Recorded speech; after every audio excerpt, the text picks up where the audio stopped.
Which position does your favorite team need to address the most? What's going on, football fans? It's Mitch here, back with another NFL offseason video. One of my favorite things to do is talk about team building in the NFL. And every offseason, I like to pick apart the depth charts of each and every team and give each team advice on how to fix their roster for the upcoming NFL season. So in this video, I'm going to identify the biggest need on every single NFC team. From the best to the worst, all 16 NFC teams. Let's discuss the roster and the biggest need that they must address in free agency or the draft this 2024 NFL offseason. If that sounds good, don't forget to spike the like button. Don't forget to subscribe for more NFL content, including free agency, the draft, all NFL coverage, and breaking news. It's here on the Bottom Line View. Make sure to get those likes up. The AFC edition will be out as well shortly. Just you wait. Hop in the comment section and let me know if I'm accurate about your favorite team. Do you agree with my assessment of your team and their biggest need this offseason? We're going to go in alphabetical order. At least that's the intention. Let's go with the Arizona Cardinals. Arguably the weakest roster, at least on the defensive side of the football in the NFL. So let's just start there. I don't think that the offense is the biggest need. I don't think they need a quarterback. They have Kyler Murray. I don't think they really need a receiver desperately, although Marquise Brown is a free agent, so that is a big need. The offensive line I really like. I think super underrated. I've talked about that many times. They don't need a running back. I think you have to look towards the defense, and I think the biggest need on this football team is defensive line and or front seven. The Cardinals need a difference maker up front. They need a pass rusher. They need somebody that can win a one-on-one and create pressure. They need somebody that can get a big sack on third down. Somebody that can disrupt a drive, end a drive, get a tackle for loss, without it always being scheme. It felt like every time I watched the Cardinals play defense, it was like they were just throwing everything at a quarterback. Like bluff blitz, right? Simulated pressure looks. This guy's coming from over here. This guy's coming from over there. But Jonathan Gannon, what he did so effectively in Philadelphia was, hey, let's just rush 4. Let's rush 5. Let's get to the quarterback. Let's play coverage in the back end. And I really appreciated his approach to the Cardinals because he recognized he didn't have a bunch of all-pros on his defensive line like he did in Philadelphia. But I really think if he could get one or two of those type of players, it could take the Cardinals mixed in with some of the creative flair that they brought last year to the next level and to a really competent defense. So I think looking at the defensive line, I mean, they don't have a lot of marquee players. They don't have a marquee pass rusher. They don't really have a first-round talent on the interior or the edge. And their linebackers are just fine. I think Kaiser White played decent for them last year. That was one of their pickups. They still have Zaven Collins, who was a first-round pick in 2021. BJ Ojulari was a second-round pick from the edge.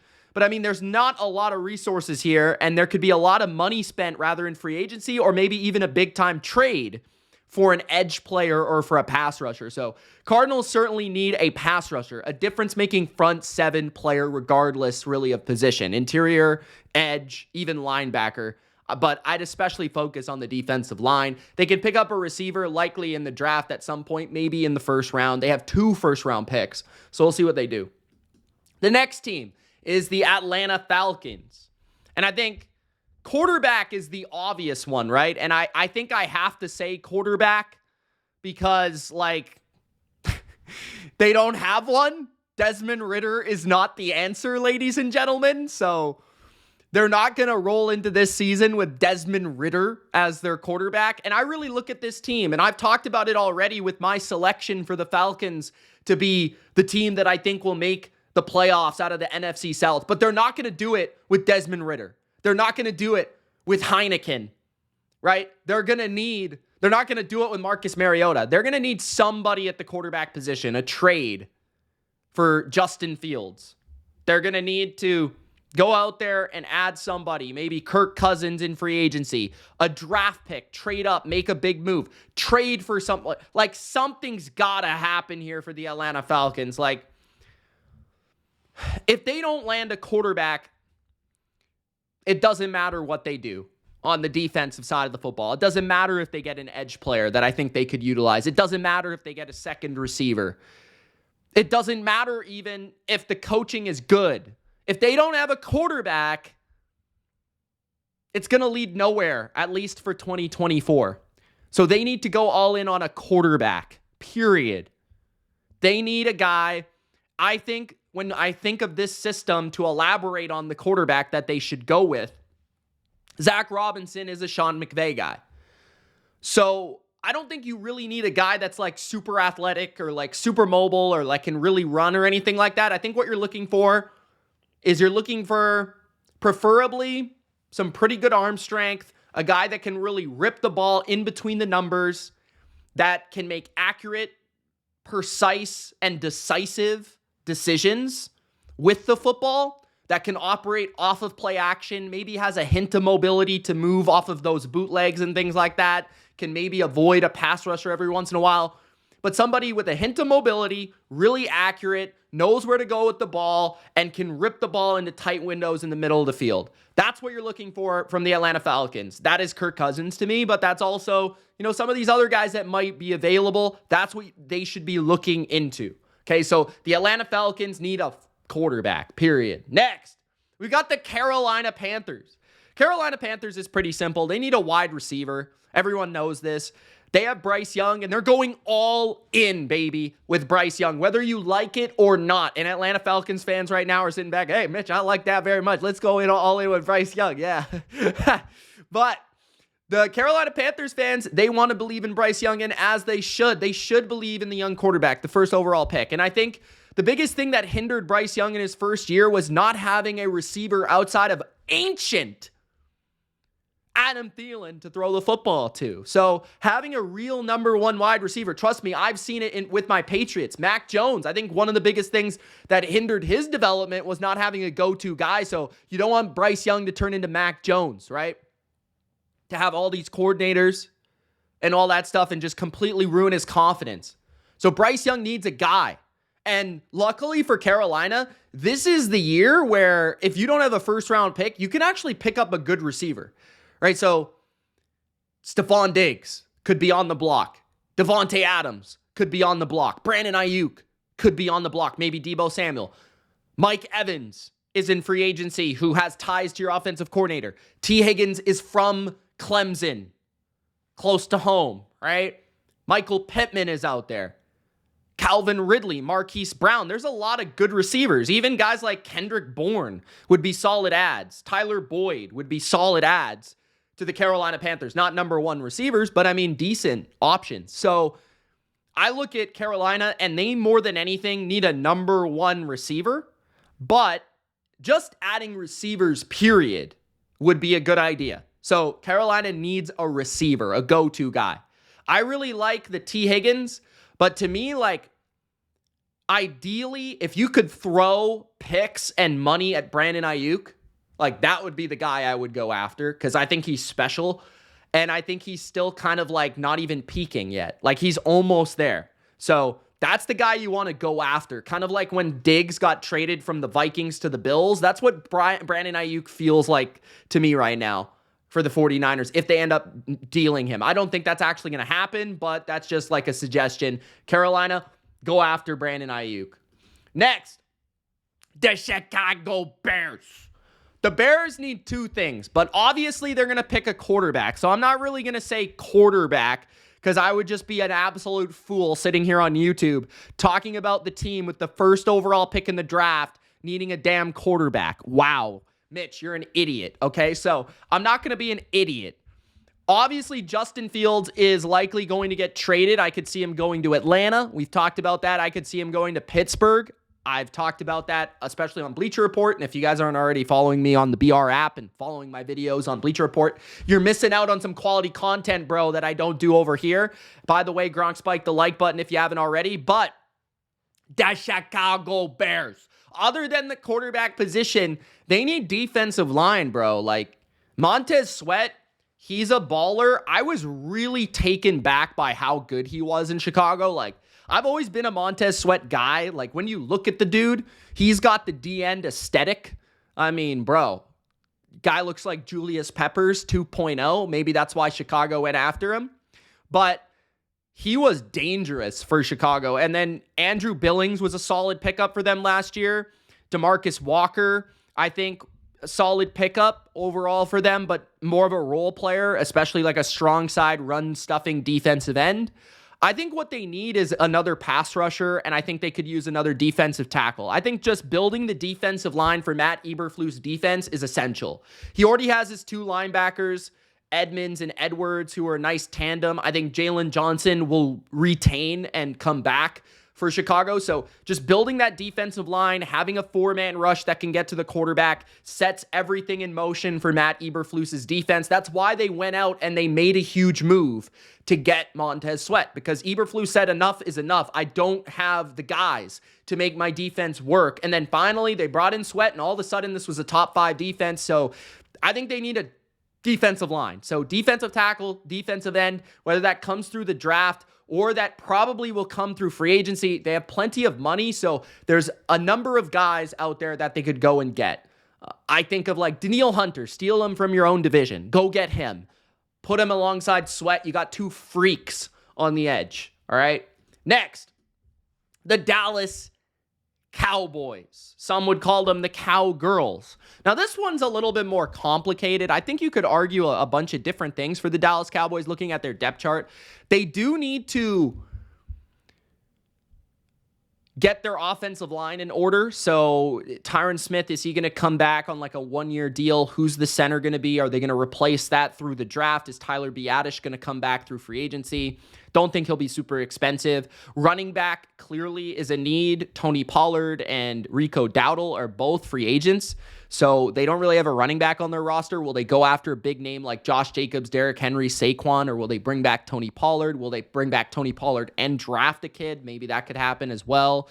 I think their offense, though, was already pretty potent, and as long as they bring back most of the same offensive line and maybe even upgrade the backfield, I think they should be in good shape. I look at the defense, and I think this one is a little bit convoluted, but I think they should focus on the middle of the field defense. And what I mean by that is defensive tackle, linebacker, safety. I think that's what they need to focus on, because your main competition in the NFC is the San Francisco 49ers, the Detroit Lions. Those are the two teams you need to beat. And when I think about those two teams, I think about San Francisco, Brock Purdy, and Kyle Shanahan, and George Kittle, Deebo Samuel, Christian McCaffrey, and then Ayuk if he's back. These guys, they love their condensed formations. They love throwing the ball over the middle of the field. They love the crossers. They love the play action. And the same goes for Jared Goff. He loves fake the handoff, turn around, rip the ball to Amon-Ra over the middle of the field, rip the ball to Sam Laporta. So to me, Dallas, they need to focus on stopping the run. McCaffrey, Gibbs, Montgomery, right? Then you throw in the Packers. Stopping the run is huge. And then being able to defend the middle of the field, so getting better at linebacker, getting better at safety potentially. Jaron Kearse is a free agent.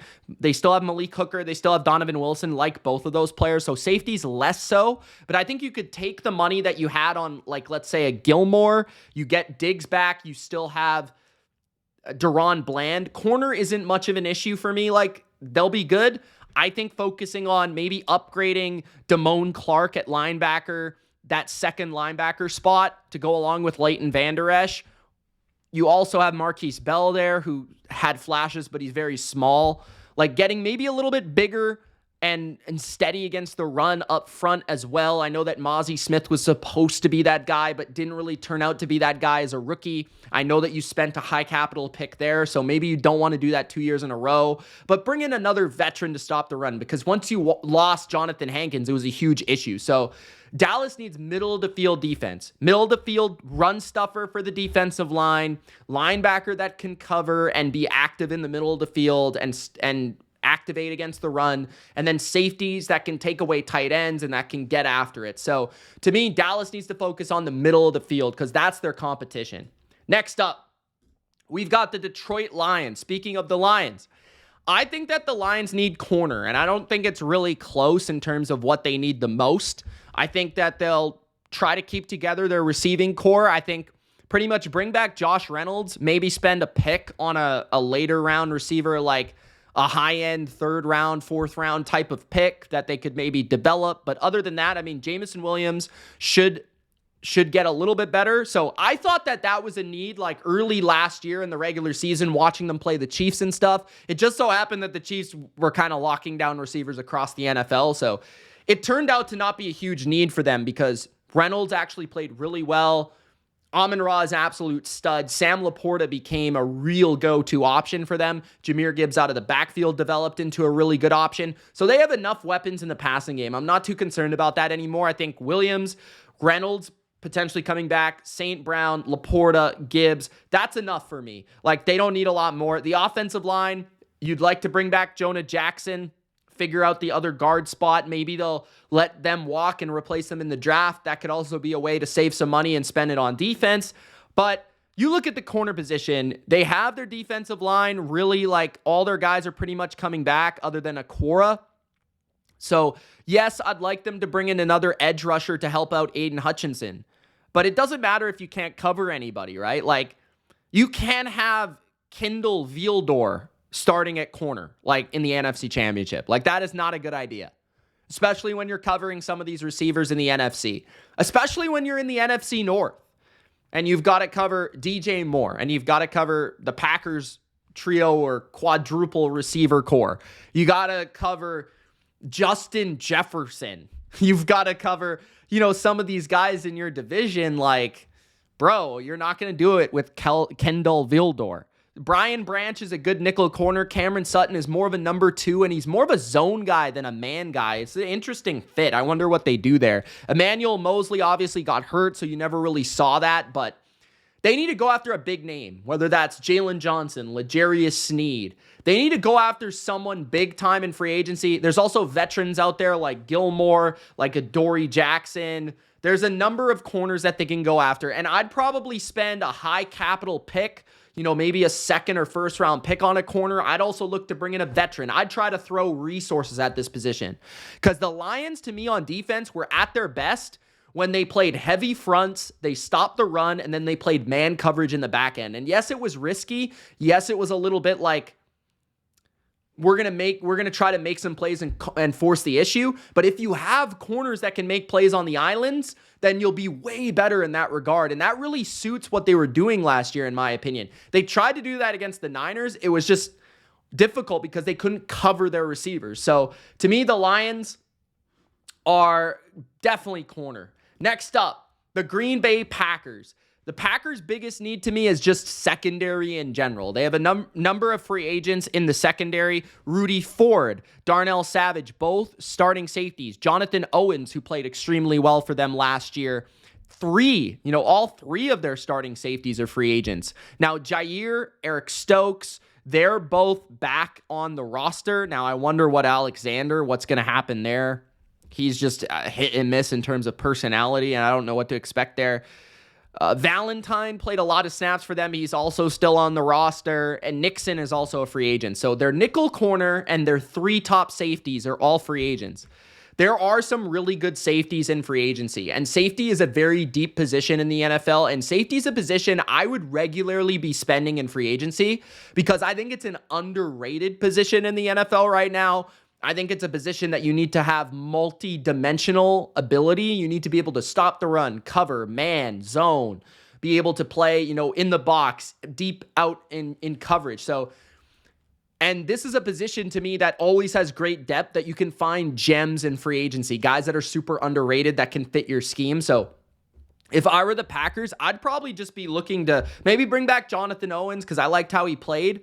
But other than that, I'd probably be looking to like go after some of these guys in free agency that are out there at the safety position and pay them, right? Like pay them. And especially considering, I already talked about it. Like if you want to beat the Niners, you need to have good middle of the field players. You need to have good linebackers, which I think they already have, but you need to have good safeties. You need to have good interior defensive linemen. And I think they're 2/3 of the way there. And you already have 2 out of the 3 corner spots filled. You need to look at nickel back. Maybe you can replace that in the draft. But to me, like the Packers need secondary. Every time I watched them last year, the front seven wasn't really the issue. The run defense was more a cause of the scheme of Joe Barry kind of playing a little bit light in the box a lot of the times, giving up some runs. But when they try to actually stop the run, they're not a bad unit at it. It's more so a numbers game for them. So this year, I'm looking forward to a new defensive coordinator, but add safeties especially, add a nickel corner, get better in the secondary, cover some of these teams. That will also help you provide resources to stop the run. So secondary for the Packers. Next up, got the Los Angeles Rams. The Rams' biggest need to me is defense in general, and defense game changers, defense difference makers, defense big time playmakers. Any sort of category where a defensive player that can change the game. Because you really look at it right now, Aaron Donald is the marquee. Kobe Turner is a good player. I like, Ernest Jones a lot. I think, a couple of these guys are decent. I think they'd like to bring back Jordan Fuller. The corner position, like having Ahkello Witherspoon playing like 1,000 snaps at corner was not a great idea. So getting a corner would definitely be big. Like whoever, they haven't really replaced Jalen Ramsey since they got rid of him. So a corner would be big. Safeties, I think they can get away with spending less at that position. They seem to always develop that position. Now, Raheem Morris is gone, so I wonder how that impacts who they might go after. Most of their starting front seven from a year ago is returning, but I would like to see them maybe spend on an edge rusher or spend on a corner. I think those are the 2 positions that I look at, and when I think of the Rams defense at their best these past couple of seasons, they had a marquee corner or 2 marquee corners, right? Darius Williams was another. Marcus Peters was another. They had Aqib Talib for a moment there. And then you think about like the edge rusher that could complement the front, right? Leonard Floyd was that guy. Von Miller was that guy. So finding an edge rusher that can complement the strong interior rush of this team is something that I really would like to see from this team. So the Rams going after defense. I think that the offensive line could clearly use a little bit of an upgrade at center or guard, but I don't necessarily feel like it's a must.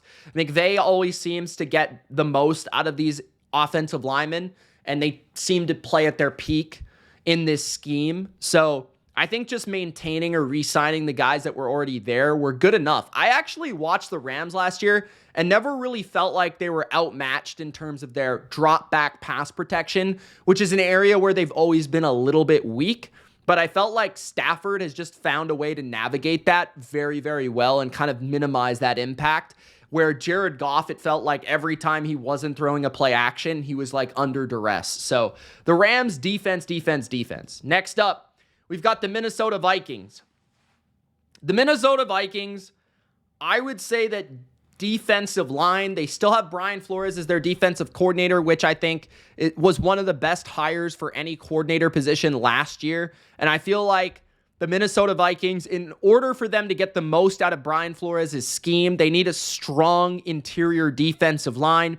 This is a unit that can help them stop the run, that can get interior pressure, that they can kind of operate in terms of how you want to set up Flores' defense for success. You want to have, obviously, corners with hybrid ability to play man or zone. You want to be able to have safeties that can play man or zone and show a multitude of looks and have tricky coverages and be able to, do a lot of different things in the back end and be creative and different. But also, the way to set up Flores for success is by stopping the run on early downs and forcing teams into these blitz package situations, a lot like, let's say, Spags for the Chiefs, where it's like, if they're able to stop the run on early downs, and that comes with a strong interior defensive line, the inability to push and get that movement in the inside is really critical to a run game. So being able to stop the run, setting up teams for those blitzes, that is where the Vikings can get game-changing turnovers, game-changing sacks, pressures, forced stops, punts, all that stuff. So defensive line, and you really look at the defensive line for the Vikings, and they don't have many marquee players. Harrison Phillips played maybe his best season of his career last year. They could definitely utilize a marquee player. I know that Christian Wilkins is a free agent. Watch out for him. He's somebody that was very successful under Flores as a Miami Dolphin. I would also look at the edge position is one that obviously Danielle Hunter and Marcus Davenport are both free agents, but I would actually say that having a strong interior defensive line is more critical than having marquee pass rushers in this defense because of the amount that Flores likes to blitz. So he's sending extra people. So it's not like he needs pass rushers that can win a ton of one-on-ones and get 15 sacks a year.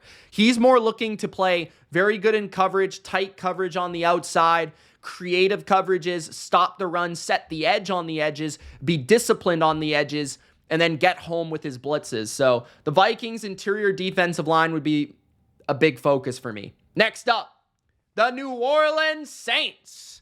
The Saints, what do they need? To me, they just need to get back to what I really felt like was their strength in the late Drew Brees era, which was offensive and defensive lines. I think that they really dictated the line of scrimmage and won those battles regularly, which allowed them to win a lot of games. And to me, this is the weakest their offensive and defensive lines have been in years. Like, I don't think they have a marquee pass rusher on their football team right now. I thought Brian Brzee played really well in his spots as a rookie, and I was impressed by how quickly he picked that up. I didn't mind Nathan Shepard, Kalen Saunders. Those pickups were fine. Like, they're not super impressive players. Cameron Jordan is ancient, and just the fact that you have to rely on him in a regular every down role is not something you want to do. So maybe bringing in another edge rusher who can play in that rotation with Jordan and with Carl Granderson would be a big area I would look at. I'd also look at the offensive line because I feel like if you want to have success with Derek Carr, the best Derek Carr is when Derek Carr is supported by one of the better offensive lines in football, because Derek Carr is all about, are people at his feet? Are people, making him nervous in the pocket and antsy in the pocket? And that's what Derek Carr is all about. If he feels confident and protected, he's going to make the throws. He's talented. He can make the throws all over the field. But if he feels like he's not being constantly protected, that's where he gets antsy. So left tackle is a position I think they really need to address, in my opinion. I think that, they have a lot of these players still on their team, like Cesar Ruiz. Ryan Ramczyk is still a good player, although injured a lot. Eric McCoy, James Hurst, like these guys are still on their team. Trevor Penning are still on their team. They're not free agents. Andrus Peat is the only free agent, but I'd look to add some resources, get younger there. Some of these guys are starting to age a little bit, and just support Derek Carr with protection, because I think that's what you need if you want to get the most out of that signing that you made. Your receivers are fine. You've got two good ones. Your running backs, we'll see what Alvin Kamara brings in his next season. But defensive and offensive lines, I think that's where the Saints need to get back to dominating, and that's where I would look to upgrade those positions. The New York Giants are next up. The New York Giants, they need a receiver and they need offensive line. They need support for their quarterback. When you look at their team, I feel like if it was me and I was the Giants and I was in charge of the Giants, I honestly feel like I would probably be looking to upgrade my offensive line over everything else. So if I had to lean into anything, I would say offensive line. Obviously, you just got to hope at this point that Evan Neal plays better, because he was a first-round pick 2 seasons ago, and he's been hit and miss throughout his entire career. Andrew Thomas is an excellent player. I think John Michael Schmitz has potential. Mark Glowinski was a solid veteran you signed who hasn't been great, but upgrading that offensive line, making sure it's full of depth, making sure that it's going to be able to, from week 1 on, be successful, pushing the run game forward, protecting Daniel Jones, whatever you can. Bring in veteran stability, behind Evan Neal at right tackle. Bring in a new left guard. Get as many offensive linemen as you can, because that is the area that the Giants have been at their worst the last few seasons. It hasn't mattered who the coach has been. The offensive line has struggled. So Brian Daboll needs that area, and I think that's what they're going to focus on. But I'd also look to try to get a number 1 receiver if possible. Number 1 receiver, offensive line. The best place to upgrade your offensive line is always the draft, but the Giants have struggled with drafting that a little bit. So continue to hit it in the draft. Try to bring in maybe a veteran right tackle to help out Evan Neal, and then get a number 1 receiver. Those are the areas that the Giants really need to help out. I think their defense certainly has holes. Corner might be one of them heading into next year. Safety could be another, with Xavier McKinney and Adoree Jackson being free agents. But honestly, this team needs to build their offense. They need to build their offensive line. They need to be able to run the ball successfully. They need to be able to protect their quarterback. It's just something they haven't been able to do even when they made the playoffs. Next, the Philadelphia Eagles. Middle of the field defense, especially, is the area of concern. But I would say linebacker. When I watch this team play, first and foremost, linebacker just looks like an absolute dud. They can't run, they can't move to the football, they can't run, and it really feels like the Eagles are a slow defense. And the easiest way to get faster on defense is by upgrading your linebacker position, by getting faster at linebacker. The reason we say a defense is slow is because their linebackers are slow. You're not going to be able to defend Dallas, Detroit, Green Bay, and definitely not San Francisco with Nakobe Dean, Nicholas Moreau, Zach Cunningham, and a rundown and old Shaq Leonard. It's not going to happen. So going out there and getting faster, twitchier pursuit linebackers that can play in the run game, that can cover especially, are essential. So whether that's the draft, whether that's free agency, linebacker, and honestly, if you want to keep these older corners that are zone coverage oriented, the only way you're going to be good in zone coverage is if your linebackers can play zone. If your linebackers are slow, they can't fill up those gaps in the middle of the field, and they can't play coverage, and they can't, cover these guys in space. So to me, you've got to pick one. You've rather got to completely rip down and rip apart your secondary and play more man coverage, and that's not going to work with James Bradbury and Darius Slay at their age, right? It does help that Avonte Maddox comes back.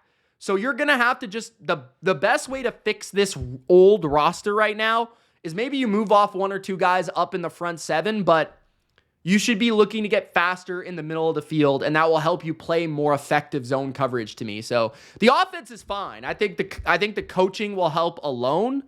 You need to think about what you're going to do at running back, but otherwise the offensive line is pretty good. Maybe a young center in the draft or a young guard in the draft, depending on who they move to center, because I know that they drafted Landon Dickerson and Cam Jurgens, I believe, have center versatility. Tyler Steen might be able to step up into a guard role, but fulfilling that offensive line depth in the draft for an old Jason Kelce and old Lane Johnson, getting a wide receiver 3 at some point would be nice, but again, that's a low-key option. To me, the biggest thing that the Eagles need to do is they need to get faster on defense, period, and that starts with linebackers.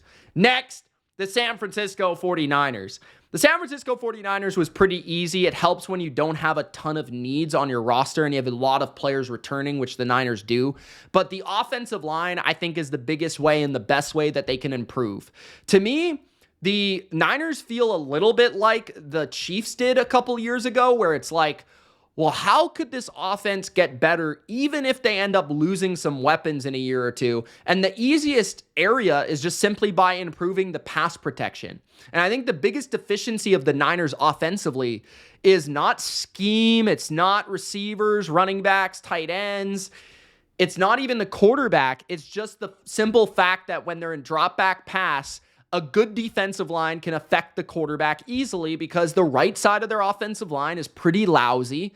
And really from their center to their right tackle, you can win one-on-ones. So if you shore that area up and you really make sure that you add resources to that area, it's going to be a lot harder for teams to pick on some of these weaknesses and for the ability to attack Brock Purdy.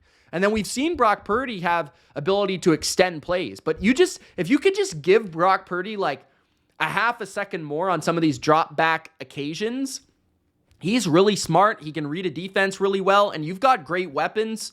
So it's hard to match up on all of them. If you can just make that offensive line, especially on the right side, a little bit more reasonable, it's going to make defenses' lives a lot harder because it's going to make your run game less predictable because you constantly have been running to the left. If you can run to the right a little bit more. In pass protection, you don't always have to chip towards the right side all the time. So I just think the offensive line, especially from the right guard and the right tackle, is the area that the Niners need to upgrade the most. But they could also use a new center. I wouldn't be dismissive of that either. There are small needs on defense, like I think nickel corner. I think opposite of Nick Bosa, the edge position. Do they bring back Chase Young? General depth of the front seven. But honestly, like the Niners, if they could just improve the offensive line, this might be enough for them to be a better team than they were even last year. So the Niners need a right tackle, right guard. Next up, the Seattle Seahawks. The Seahawks, I would say the offensive line, once again, I think this team has a lot of missing pieces on the offensive line, specifically the interior. It looks like Abraham Lucas and Charles Cross will be their tackles. They're both young. They're both developing. Charles Cross was a first-round pick. Lucas was a third-round pick. Both showed flashes in their rookie season. It was a little bit rougher in their second season. But the interior, completely all free agents. From Damian Lewis to Phil Haynes. Evan Brown is a free agent. I would focus on the draft and building this unit up in the draft with high-priority draft picks, protecting my quarterback. And the run game was also a struggle to just have consistency in the run game. And I think a lot of that has to do with the interior offensive line. We talked about it already in this video. Like, if you can have interior push as a defense, it's gonna be hard to run the ball. And if you have good run game and run push from the interior offensive line, it's easy to have a good run game. So the interior offensive line is fundamental to protecting pocket passers, fundamental to protecting drop back passing game, and fundamental to getting a run game going, especially up the middle. And that's just where the Seahawks need to improve the most. If I look at their defense, I think obviously their linebackers are free agents. They have to address that. What's going to happen with Leonard Williams? They, maybe need to look at what's going to happen with Jamal Adams, although he's still on the roster right now. But honestly, this team is not far away from being a real team in the NFC. I really love the hire from the head coach, Mike McDonald. I think he's going to be able to elevate some talents on defense. I think they should focus their resources on offense and really making this a juggernaut type of unit because they have the skill positions to do it. If they can solidify that interior offensive line and the offensive line in general, that will make them a real tough team to stop next year. The Tampa Bay Buccaneers, obviously they need to figure out who their quarterback's going to be, but that's not really the area I would look at in terms of where they need to improve the most from this year. If I had to pick anything, I think the last 2 years, I would pick the offensive line, especially on the right side. The thing is, though, that Cody Mock and Luke Gadecki are both young players. Gadecki was a second-round pick in 2022 at right tackle. Cody Mock was a second-round pick in 2023. And Robert Hainsey was a third-round pick in 2021. Aaron Stinney is a free agent at left guard. But these are all kind of no-name players. Like, if you're not a Bucs fan, you probably don't even know who those players are. Bringing in a high-priority center or anyone through free agency, I think would really help Tristan Wirfs. Because Wirfs is an absolute stud. And he's a stud in the way that Trent Williams is a stud, where you can just leave him alone, let him block whoever he's blocking, and then help the rest of the offensive line. But this offensive line is a far cry from the unit that it was when they won the Super Bowl, right? When they had Ryan Jensen, when they had, a really good overall offensive line. So Alex Cappa left to Cincinnati in free agency. They had the left guard, who I'm forgetting what his name was, but he was awesome. Ali Marpet. That was a huge loss for them a couple years ago. Offensive line, offensive line, offensive line. I know that you have young pieces there, and I know you have projected starters there, but if you really want to improve this team, that is an area to do it. I'd also look at, obviously, I need to address safety because Winfield and Neal are both free agents, but I do think they'll figure that out. I actually thought the interior defensive line played really well last year. I love that area for them. I think edge, the Diaby pick was really good for them. Youth at linebacker is interesting. I think a third corner is interesting, but those are all minor needs. I think if you really want to get this team to the next level, it's making this offensive line closer to what it was in 2020 and 2021. So that's where the Bucs need to improve the most. And the 16th and final NFC team, the Washington Commanders, their biggest area of need for me is just the line of scrimmage. This team has so many missing pieces. They need an offensive line. They need a defensive line. And anyone projecting this team to be good next year is like off their rocker. Currently, they don't have a quarterback. Their offensive line is like putrid. They don't have a left guard, a center. They arguably have weak left tackles and right tackles with Leno and Wiley, who are both older. I mean, Sam Cosmi is their right guard. Like, none of these players are great. And they have two free agents at left guard and center. The defensive line doesn't have any edge rushers. The projected starters are free agents. They let go of Montez Sweat and Chase Young.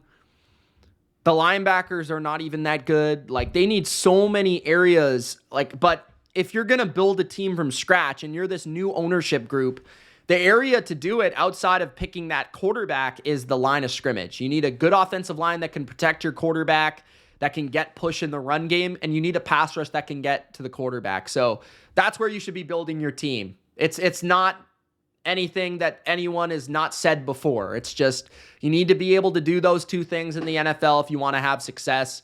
Washington had a good starting four on the defensive line that I felt like the coaching staff often couldn't take advantage of. They've had to start fresh now all of a sudden. The offensive line was putrid last year. They gave up way too many sacks, and no matter how much you put that on the quarterback, they need to be better there, and they especially need to be better if they're protecting a young quarterback. You don't want him to absolutely get killed behind a bad offensive line. So offensive line first, defensive line second. Once you get that quarterback, go for it. Spend your money, protect that quarterback, and that's how you can get to being a competent football franchise. All right, guys, that's the biggest need, and that's the area that your favorite team needs to address if you're in the NFC. I'll be back with my AFC video breaking down all 16 AFC teams and their biggest need for the 2024 NFL offseason. Thank you so much for watching. It's Mitch. We'll see you in the next one. Peace.